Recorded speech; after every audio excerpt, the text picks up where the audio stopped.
We're talking about reports of a major measles outbreak in parts of Europe. This is across the news this morning, so we've called Ranj in straight away. And we'd like you to clear it up if you could do. Yeah. Is there a major measles epidemic sweeping across Europe? So what we've seen towards the early part of this year is a steep rise in cases in countries like Italy, but also other regions including France, Switzerland, Romania. Why? So we think that the rise in cases is linked to fears around the MMR vaccine and possible problems that might result from that. But the sad thing is we know that most of those concerns around the vaccine, particularly when it comes to things like autism, that's the one that everybody thinks of, that research got disproven a long, long time ago. The person who was behind that research got struck off, and people need to remember that. But unfortunately, the sentiment has continued.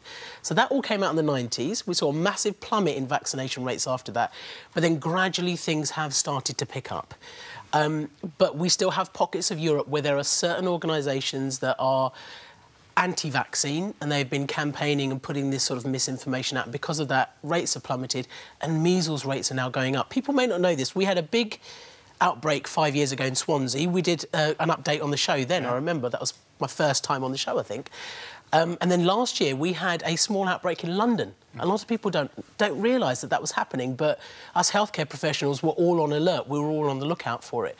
And we just need to keep reminding ourselves what measles is and what we need to do about it, and particularly how we can prevent it, because we've got an effective prevention. Measles is one of those things that rarely I would sit here and worry, maybe I've got measles. You know, it's not something... What are the signs of measles? OK, so as an adult, you should worry about measles because you're more likely to suffer complications as a result of it if you get it as an adult.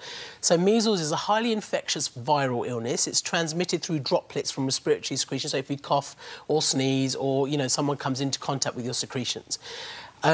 Vast majority of people will get like a febrile, flu-like illness. They get sore eyes. They might get... they'll get temperature with it. They'll feel really, really lethargic.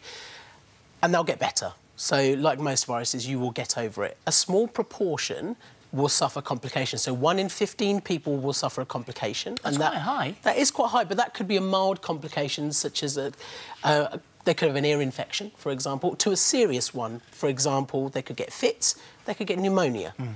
1 in 5,000 people will die, and we do know that that does still happen. That's why people need to be aware of it. You'll feel unwell, you'll get a temperature, you'll get this red blotchy rash, you might get sore red eyes.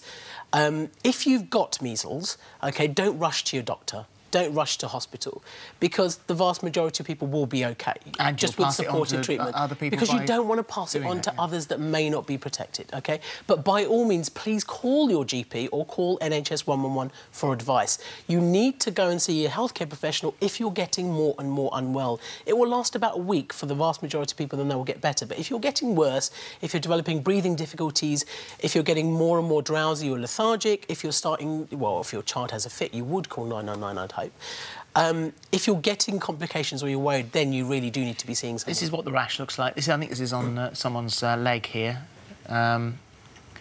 So that's the sort of thing that you would look out for. Yes. Can't really be confused with very much else, especially when you've got the other symptoms that, go alongside. Well, you'd be surprised, though, actually, because we still see a lot of people coming into A&E saying, I think I've got measles, and we're like, well, actually... You probably shouldn't be here if your child is otherwise OK. The last place you want to be is in A&E. You actually should be at home and try to isolate your child away from other potentially vulnerable people.